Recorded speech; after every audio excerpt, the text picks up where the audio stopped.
Okay, welcome everyone to my continuation of what are my favorite theorems, a very biased collection. Of course it is a very biased collection. Today I would like to tell you about two, or actually three theorems, all related to the notion of a knotted graph.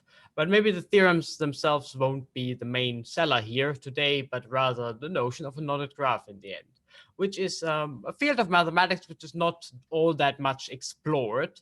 And I personally feel, well, if you see it for the first time, you probably can't really tell. But if you think about it for a second, it looks like it should be a very, very complicated field in the sense that you probably won't be able to say too much.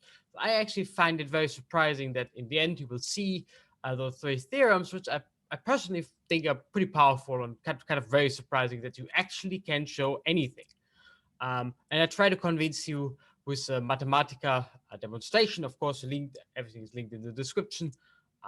To that, this actually is not really a trivial problem. It's actually quite a tricky problem to think about and to prove. Well, let's just jump right into it. It's kind of about graphs in 3D. So my subtitle is kind of really the giveaway message here of this video. So let's just have a look. Let's just start with the usual graph setup that probably most of you are familiar with, like graphs in 2D. So graphs are actually abstract objects. So a graph is just a collection of vertices and edges. That's what people usually do, using some certain conditions, like the vertices are just vertices and the edges have a start and an end and so on. Anyway, we kind of all know what a graph is, and we all have pictures in our head or on paper or whatever, or on PDF in this case, what a graph is. So here's a kind of well-known graph. It's called the Petersen graph, and I chose it because it will play an important role later on. It's not so hard. It's kind of this idea that you have a pentagon. So pentagons are always tricky. Whenever you see a pentagon, you should run away. Pentagons are really complicated. So they look very innocent, but the 5 is kind of a little bit of a weird number anyway. And in the pentagon, you have kind of another pentagon connected in this funny way here. So like this, and repeat itself in a 5-fold circle. And the point is, this is an abstract graph, as I said, so it doesn't really live anywhere. So the only real information in this graph are, well, how many vertices you have. It's 10. And what vertex is connected to what vertex. That's encoded in the set E. But the point is, as I said, we kind of always like to think of them as being really explicit objects. And with explicit here, I mean they are somehow kind of living somewhere. And in my picture, this kind of graph, the Petersen graph, wants to live in the plane. So plane is just something like R2, right? So the background of my slide, right? So that's a plane. That's where the graph lives. And yeah, that's kind of what we usually like to do because, well, my computer screen is pretty much two-dimensional. Kind of the way how our brain processes information is actually also two-dimensional. It kind of puzzles it in some pseudo three-dimensional picture. But anyway, so it's much easier to think in 2 dimensions. So as humans, at least for me, it's much easier to think in 2 dimensions than in 3 dimensions. Left aside anything worse, a 512 dimensional space, yeah, you probably can write it down in coordinates, but no, you probably don't want to make a kind of a visual picture in your head. You could, in principle, you could iterate this process of having a movie of a movie of a movie of a movie. So a movie of 3-dimensional pictures is actually a 4-dimensional object because you have time as a 4th dimension. And well, if you think about a movie of a movie of a movie of a movie or something like that, you can actually think of pretty high dimensions. But still, no, we don't really want to do that. It kind of gets a bit messy, at least in my head. And R2 is kind of the classical, classical space where objects are supposed to live in our conception of the world, at least in my conception of the world. And kind of the classical question people like to ask here in this setup, as I said, a graph is a priori an abstract object. So actually, can you draw it in the plane? Of course you can, but can you draw it without self-intersections? So cannot be drawn in R2, should be in huge quotation marks here. So in the sense of without intersections. Of course, I can draw it in R2. You just see the picture right in front of you, but can it be drawn without self-intersections, right? So it's not so easy to decide for most graphs. this is just one picture of how to draw them. Maybe I was just stupid. Maybe I could have arranged my points differently, my edges differently, and I can actually draw it. So with draw here, really, I say it again, I really mean without intersections, I can draw it in the plane, but I can't. So there's a way to prove this actually, and there's a whole theory, and this is this theory of so-called planar graphs. So planar graphs, or planar, this is where the notion comes from, of course, are those graphs that you can draw in the plane without self-intersections, and there's a certain class, and you can pick out precisely what graphs can be drawn in the plane, and you can say a lot of kind of funny extra features that those graphs have, and so on. So it's kind of nice, a nice story about graphs in the plane. Right? So it's kind of a standard way of thinking about graphs. This is kind of what we do, as I said, kind of automatically. So for me, a graph is a picture like this. Although this is cheating, a graph actually is an abstract beast. It's an abstract object. It's not a picture nowhere. It's not in the plane. It's not in. It's just nowhere. Anyway, the kind of obvious question is, can you draw a graph in 3D? So what people like to do is, well, the kind of, well, 3D, as we will see in a second, actually is already on the slide. Well, that's kind of not a good question, because yes, you can always draw a graph in 3D. So any graph can be drawn in 3D. So R3, and again, by drawn, I mean kind of without any kind of intersections. If you allow intersections, you can just stick them in a zero-dimensional space by just putting everything to one point. But that's not what we want, of course.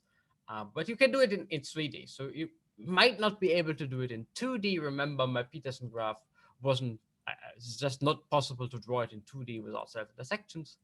It is possible to draw it in 3D without self-intersections. So here's a picture which lives on the torus. I'm going to explain it in a second. And of course, if it lives on the torus, I can just think of the torus sitting in a box, and I have my three-dimensional picture. This is a really bad box, but I think you get the point. So kind of what people do is, because, well, the answer is always, you can always draw it in R3. They kind of make it a little bit more exciting by restricting the subsets of R3, like the plane or a torus or whatever you can imagine. So here in the picture, that's the torus. It works as follows. Here's my red line. Here's another red line on the other side. And there's a blue line at the south and the blue line at the north. And the way it works is if you exit here, you re-enter here. So this edge here actually comes in here again. So this is the same edge. So if I say it again, if I exit to the north, I re-enter from the south. Same here. So it goes in both directions. Same here. If I exit to the east, I re-enter at the west. And you could think of it like, you could try to build this torus at home if you want. Just take a piece of paper and wrap it such that it's first a cylinder. So if you close the red lines, you get a cylinder. And if you close then the blue lines, you actually get a torus. Kind of the standard way of thinking about a torus is a square with sides identified. Okay. And as you can see here, this is really my Petersen graph. So here's my cycle from the middle, from the outside here. So the one from the outside is now in the middle, and the stuff which was before in the middle is now kind of on the outside, and it's kind of the same type of connectivity. So this edge here goes to here, goes all the way to here, and if you unravel it and stops the video, maybe you will see that this is actually a drawing of the Petersen graph on a torus, and therefore in 3D.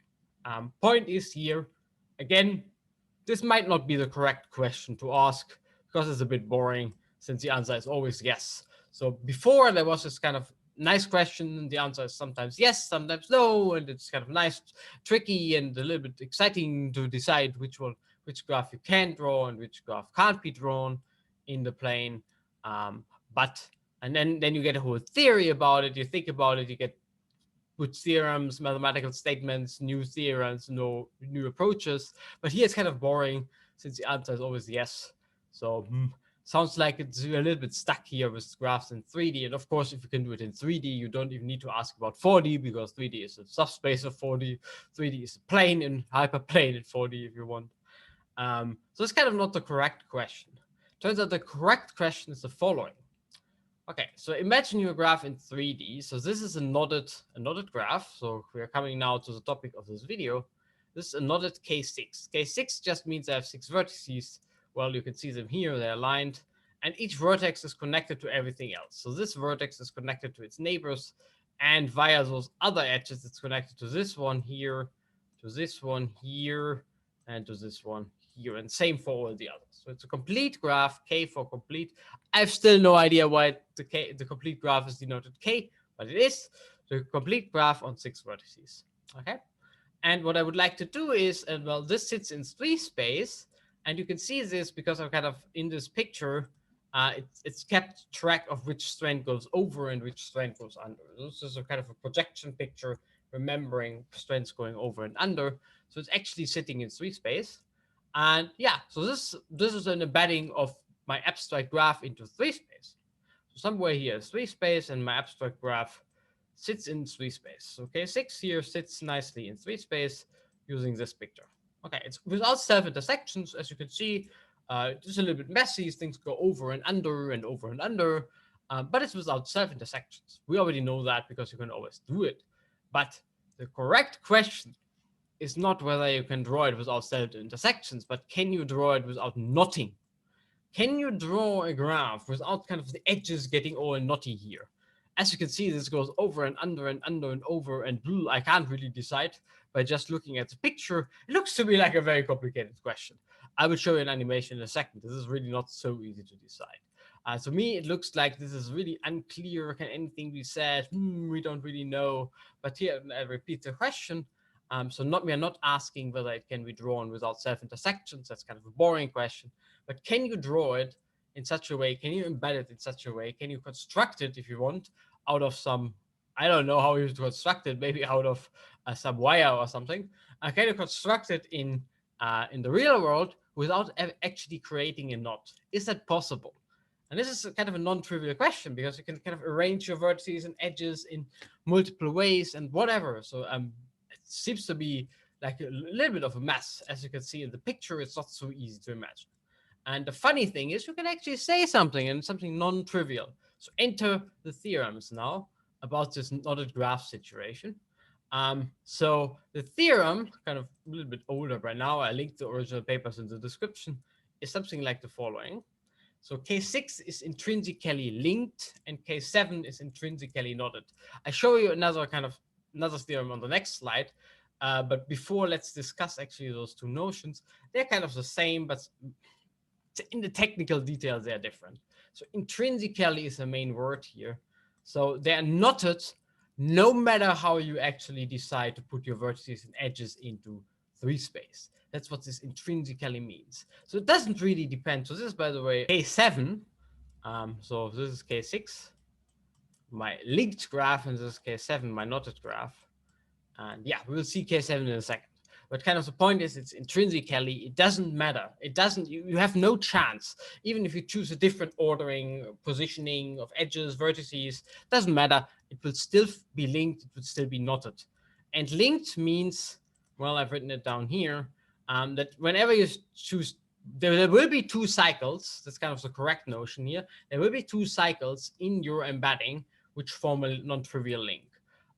So let me see whether I can actually find one here. So maybe if you go from this vertex to here, and back, so that would be a cycle. And let's see whether this is linked to something. It indeed is, for example, to this one here, this one.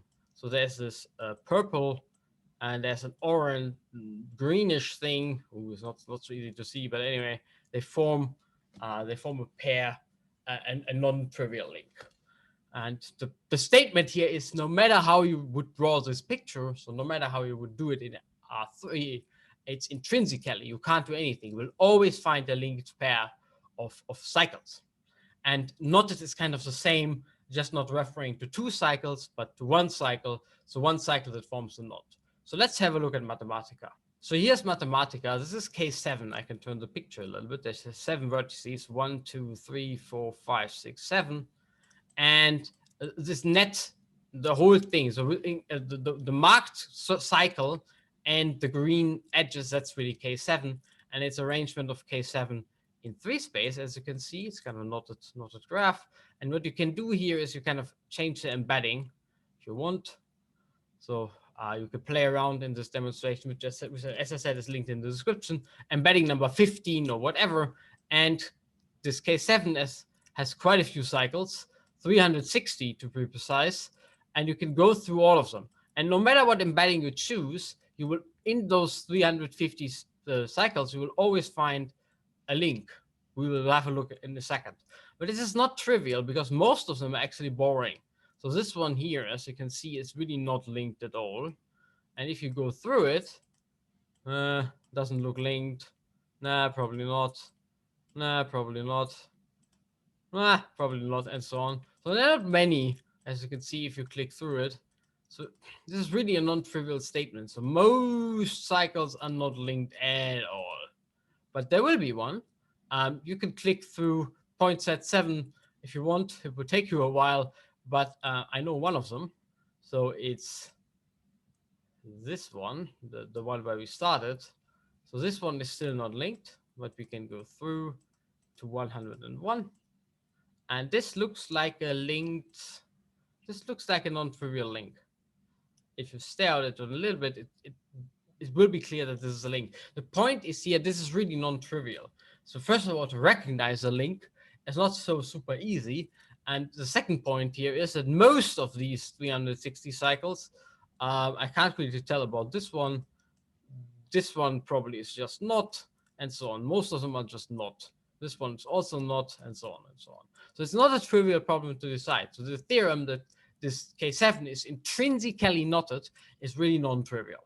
And same, of course, for K6. So it's kind of really surprising that you can make such a strong statement. And I mean, if K7 is intrinsically knotted, then of course K8 is, K9 is, K10 is, and so on. So you get an infinite family of graphs that are really knotted. No matter what you do, they're intrinsically knotted. And you can do a little bit better. So here comes the real theorem that I want to present you. You can actually find an obstruction set for a graph to be intrinsically linked.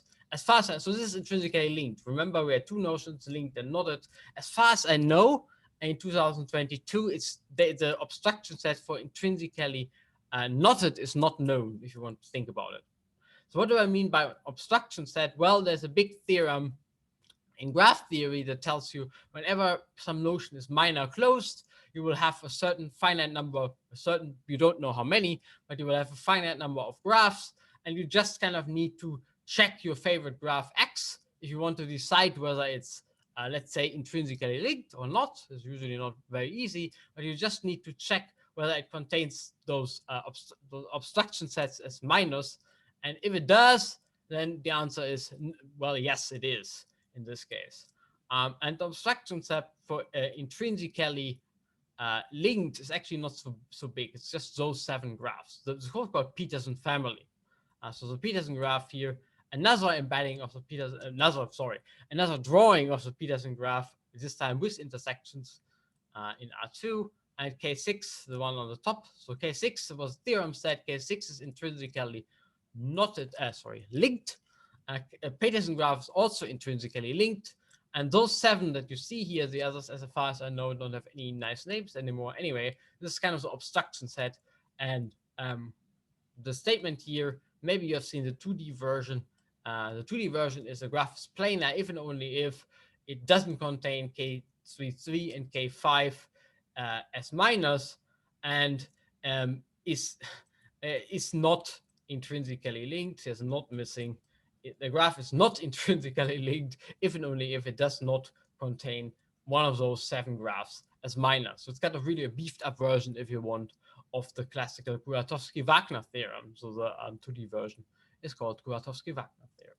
So it's this really, really hard problem of deciding, at least to me it looks very hard, whether a graph is actually intrinsically knotted or linked can actually be checked on a finite obstruction set, which is pretty cool. I said again, the finite obstruction set for knotted is not known. This one is just for linked, so the Petersen family. And the Petersen graph, again, makes its appearance here. Okay, so let me wrap up. So knotted graph is kind of this idea that in 3 space, well, kind of drawing it is a little bit not exciting enough anymore because you can just draw everything. And the correct notion would be, is it knotted? And the answer is, depends on the graph. And you can actually get a very nice answer, at least for this intrinsically linked, it's kind of a Kuratowski-Wagner theorem for intrinsically linked graphs. And there should be something similar for knotted, but right now I think we don't know. And kind of the case 7 and it's kind of everything you can kind of construct out of case 7, it's an intrinsically knotted graph, which I hope at least the demonstration convinced me that this is really a non-trivial problem. And I would really love to see this abstraction set for the notion of intrinsically knotted. Anyway, I hope your brain is not knotted. Well, I actually hope your brain is knotted because I actually don't know how the brain works. I shouldn't say anything. Anyway, I hope you enjoyed the video and I also hope to see you next time.